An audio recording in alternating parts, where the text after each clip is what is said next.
Good morning everyone, welcome back to the my channel. তোমরা কেমন আছো? চেষ্টা করে ভালো আছে। আমি তো খুব ভালো আছি। আজকাল বৃহস্পতিবার সকাল সকাল রোজ যেন উঠি 5টার সময়, উঠে স্নান রান্নাবান্না সেরে স্নান পুজোটা এই জাস্ট কমপ্লিট করে আজকে যেহেতু বৃহস্পতিবার ওই কারণে শরীরটা আমার চোখ দেখে বুঝতে পারছি শরীরটা খুবই খারাপ যাচ্ছে। যা হয় মাসে মানে এখনো কিছু মানে ইঙ্গিত রুটি ভাজা আর করেছি। আজকে সাদা ভাত করেছি, খাবো তো পরিমাণে অল্প, তাই সাদা ভাত করলাম, মুখের টেস্ট পাচ্ছি না। এই হচ্ছে ব্যাপার। মেয়ে তো স্কুলে বুঝতেই পারছো। তাই চলো ব্লগটা এখন থেকে চালু করলাম, সারাদিন দেখতে থাকো, আসলে তোমাদের একটু হলেও ভালো লাগবে। রেডি হয়ে নিয়েছি, চুল আসানো হয়ে গেছে, বেরোনোর সময় ক্যাচআপ বেঁধে নেবো, হয়ে যাবে, কারণ চুলটা একটু হলেও ভেজা আছে। রেডি হয়ে নিলাম, এখন 9টাও বাজেনি, তো 10 মিনিট বাকি, 9টা 5-10 বেরোবো। একটু হাওয়া খেয়ে নি, ঠান্ডা হাওয়া।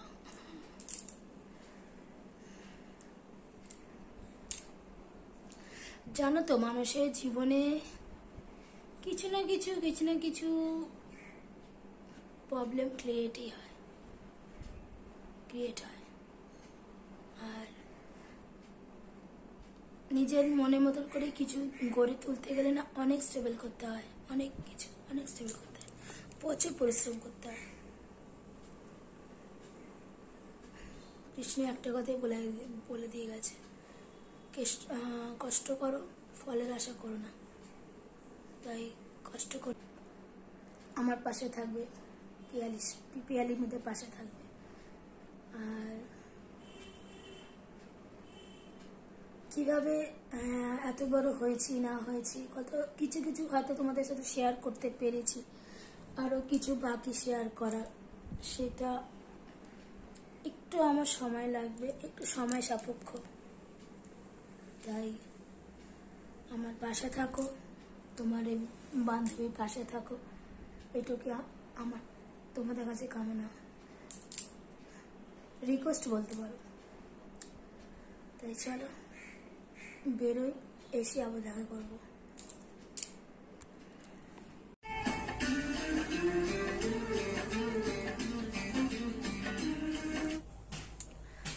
ইয়াস, আমি আছি আজকে দোকানে।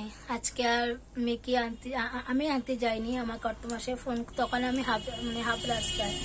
কর্তমাসে বলছে যে তুমি কি বেরিয়ে পড়ে? জানলাম হ্যাঁ বেরিয়ে পড়েছি। তা বলছে তুমি আজকে যেও না, তোমার তো শরীরটা খারাপ, তুমি বলছো দোকানে এসে বসো, আমি মেয়েকে নিয়ে আসি, সুযোগটা কে ছাড়ে। তাই হলো ঠিক আছে, কর্তা ইচ্ছে কীর্তন। তাই চলে এসছি, এসে এখন দোকানে বসেছি। এসছি অনেকক্ষণ হয়েছে, ও জাস্ট বেরোলো, আমি বসলাম। গা হাত পা এত যন্ত্রণা না, মানে নড়ছড় করতে পারছি না, এত কষ্ট হচ্ছে শরীরে, গা হাত পা এত যন্ত্রণা, পেটে ব্যথা। এখনো কিছু হয়নি, কিন্তু ইঙ্গিত। বাই দ্য ওয়ে, আমি এখন দোকানে আছি। আর যারা আমার নিউ সাবস্ক্রাইবার, নিউ ভিউয়ার্সদের যা আমি দেখাতে চাই, আমাদের নিজেদের দোকান, গিফট আইটেম, ঠিক আছে? তো চলো এক ঝলক তোমাদেরকে দেখিয়ে দিই। আর যারা আমার নিউ সাবস্ক্রাইবার, প্লিজ কমেন্ট করো যে দোকানটা কিরকম লাগলো। আর এখানে যারা বিজয়গড়ের মধ্যে থাকো, মানে বিজয়গড়ের আশেপাশে, বিজয়গড়, তারপরে বাঘাযতীনে, এসব জায়গা, মানে যাদবপুর, এডবি, যাদবপুর তো অনেকে আছে হয়তো, যারা থাকো প্লিজ কমেন্ট করো যে আমিও যাদবপুরে থাকি। যাদবপুরে একদম এডবি থেকে আমাদের এই দোকান যাতায়াত করা যায়, বিজয়গড়, ঠিক আছে? আর সামনে রাম ঠাকুরের আশ্রম, একদম পেছনটায়। তাই সামনে আমাদের অপোজিটে শ্রী কালী মন্দির, করুণাময়ী কালী মন্দির। এখানে বাৎসরিক উৎসব হবে 29 তারিখে, মানে সানডে পড়েছে বেশি, হ্যাঁ, তাই জন্য রাস্তার ওপরে প্যান্ডেল করছে বাৎসরিক উৎসব। জ্যৈষ্ঠ মাসেই ওদের স্থাপিত হয়েছিল মায়ের মন্দির। চলো তোমাদেরকে দেখাই। দেখতে পাচ্ছ ওই যে শ্রী করুণাময়ী কালী মন্দির, আর সামনে গাড়ি দাঁড়িয়ে আছে, তাই অতটা দেখাতে পারছি না। ওই যে ওপরে প্যান্ডেল হচ্ছে, এই যে রাস্তার উপরেই আমাদের দোকানটা, আর এই হচ্ছে আমার দোকান।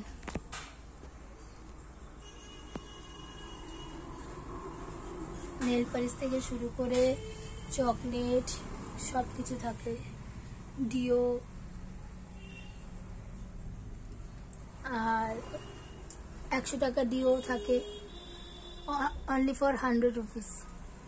Bag tag, school bag, college, বড়দের কলেজ ব্যাগ সব থাকে। তারপরে যত গিফট আইটেম তোমাদের দেখাই, এই যে সব গিফট আইটেম গুলো থাকে।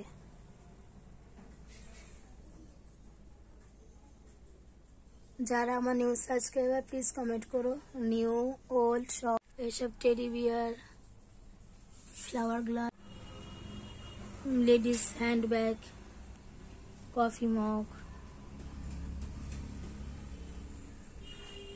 Everything, cup set, plate set, tiffin box, pencil box, water বোতল, বাচ্চাদের খেলনা সব পাবেন। তারপরে love card, room spray, nail polish তোলার, হেয়ার স্প্রে সব থাকে।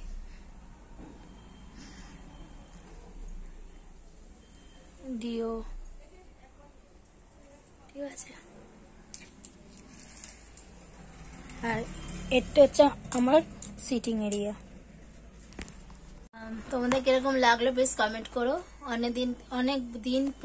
অনেক দিন পর তোমাদের এই ভিডিওটা শেয়ার করলাম, মানে আমার দোকান, কারণ অনেকে নিউ সাবস্ক্রাইবার এসছে, আমার নিউ বন্ধু যারা, নিউ ফ্রেন্ডস, তাদেরকে দেখানোটা এটা আমার কর্তব্য।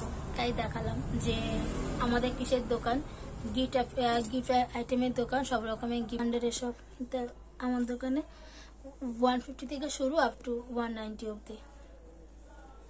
ওটাতে কোয়ালিটি ভালো, ঠিক আছে। এসে একবার দেখতে পারো, ঠিক আছে। চলো বাড়ি থেকে দেখা করছি। কিছুক্ষণ আগে জাস্ট বাড়ি ঢুকেছি, কিছুক্ষণ আগে 1 ঘন্টা হয়েছে। এসে মেয়ে আসার সময় রিক্সাতে ঘুমাতে এসছে, এসে স্নান টান করলো, খাইয়ে দিলাম। ও এখন টানা ঘুমোচ্ছে, শুয়ে পড়েছে। আর আমি এখনো শুইনি, মুখটা জাস্ট ওয়াশ করলাম, করে সিরাম মাখা হয়ে গেছে, যেটা আমি দুপুরবেলা বেড টাইমে অ্যাপ্লাই করি। আর কর্তমাশাটা ও আসলে ও খাবারটা বেড়ে দেবো, তারপরে আমি একটুখানি ঘুমাবো। কারণ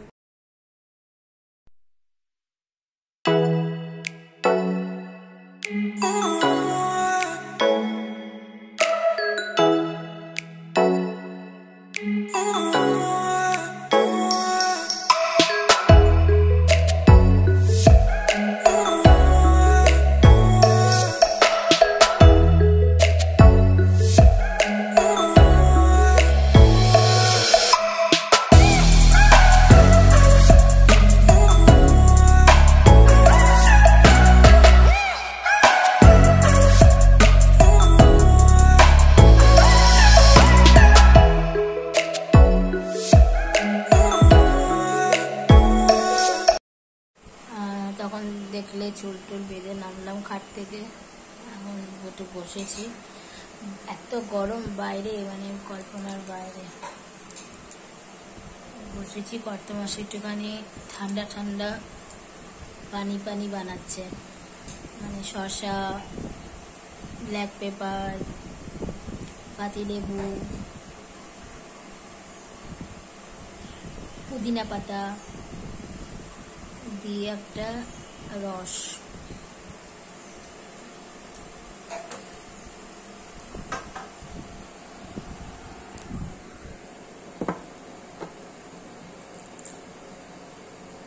উপরে পাখাটা চালাইনি, উপরে পাখাটা না জ্বালালে এমনিতেও নড়ে চড়ে, গায়ে হাওয়া লাগে না। এই টেবিল পাখাটা চালিয়েছি, তাই এটা একটু ভালো লাগছে।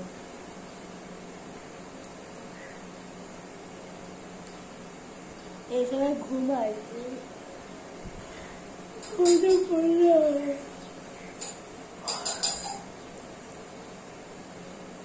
রাতেবেলা তাড়াতাড়ি শোবো,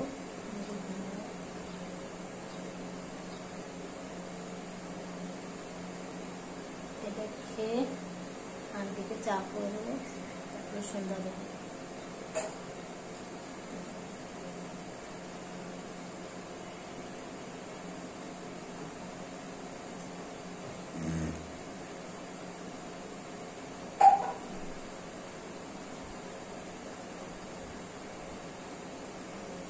কত মাসে রান্না বান্না।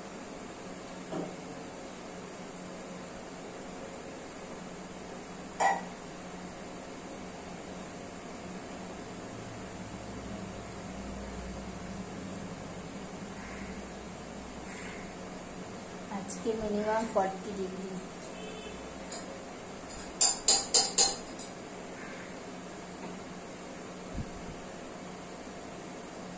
আর একটু ঘুমালে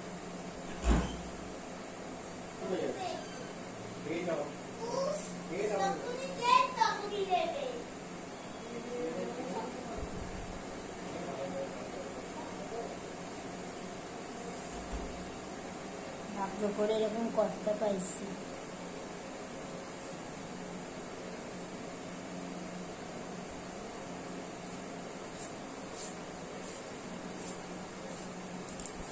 থ্যাংক ইউ।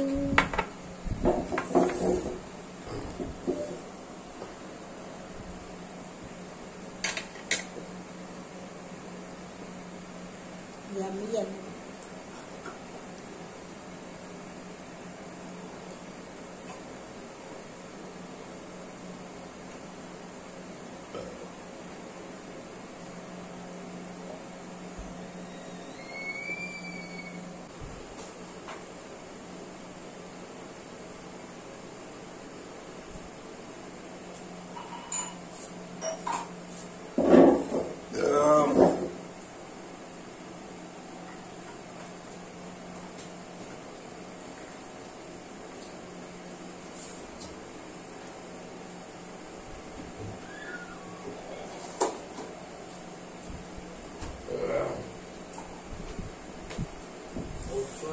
খাওয়া হয়ে যেত, সে একটু লাউয়ের তরকারি হোক কি ভেন্ডির তরকারি হোক যা দিত, চিচিঙ্গা ভাজা হোক যা দিত, রুটির সাথে চলে যায়।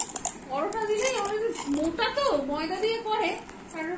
দেখো আমার কন্যা কি করছে, যে ছুটি পড়ছে অমনি এক গাদা নেল পালিশ নিয়ে বসেছে। কি করছিস? নেল পালিশ করছি।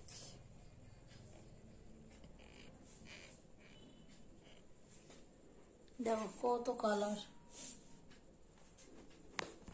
পারিস তুই? কি পারি? সাজতে। আবার আমাকে বলো সাজতে পারি না। ড্রেসিং টেবিলটা গোছালাম, বই খাতাগুলো সব গোছালাম, কারণ ব্যাগ থেকে সব বই খাতা বার করে রাখা হয়ে গেছে, কারণ এখানে ব্যাগটা কালকে কাচা হবে। কালকে এই জায়গাটা একটুখানি ক্লিন করবো।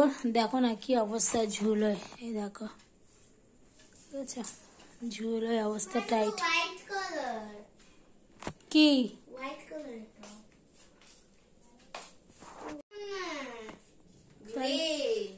গ্রে কালার ছিল না? না, শেষ হয়ে গেছে, অর্ধেক নেল পালিশে তো ফেলে দিলাম। ফেলে দিয়েছো? ঘরে কাজ হয়ে গেছে, এখন রান্নাঘরে যাব। মেয়ের চাল ভিজিয়ে রেখেছি, মেয়ে ভাত করব, ডাল আছে, ডিম সেদ্ধ দেবো, ভাত বসাবো আর ডিম সেদ্ধ বসাবো, বাস হয়ে যাবে। ডিম সেদ্ধ ওভেনে করবো না, ইলেকট্রিকে বসিয়ে দেবো, এগ বয়েল স্ট্যান্ডে দিয়ে দেবো। এই হচ্ছে ব্যাপার। তাই আরে এই দাদা, এই যে এখানে সাইনটা আছে তো, এখান থেকে এইরকম, ঠিক আছে? এখানে লেখা আছে, ঠিক আছে?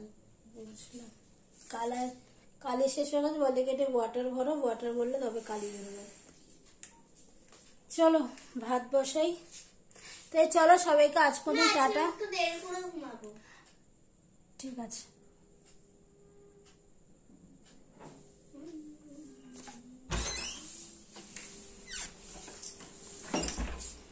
তো চলো আজকের মতন টাটা রাখি।